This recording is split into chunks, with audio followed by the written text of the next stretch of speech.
სინანულის გზით განიცდის ერთგვარ ფერისცვალებას, როცა უკუაგდებს საკუთარ თავში თითქოს ჩვენას ხასიათს, რასაც ჩვენ ზრდასრულ ასაკში ხშირად რაღაცებს ხასიათს მივაწევთ, უკუაგდებს ძველ ადამიანს, უარს ამბობს ამ ძველ ადამიანზე და ფერისცვალებით შეუდგება ახალ ადამიანს და ღმერთთან თანასწორობას განიცდის.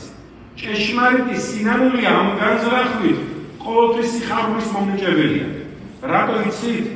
მე მივხვდი ჩემ მდგომარეობას, აი ამ არასწორ მდგომარეობას და მაქვს რწმენითი შესაძლებლობა პირიქით ფერისცვალებით სიკეთისკენ მივიდრიკოთ თავი.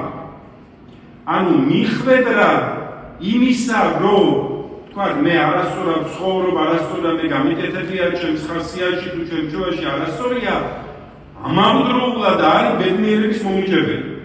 იმიტომ რომ სინანულით მაქვს, ანუ ფერისცვალებით მაქვს შესაძლებლობა სრულიად ახალ ადამიანად ვიქცე.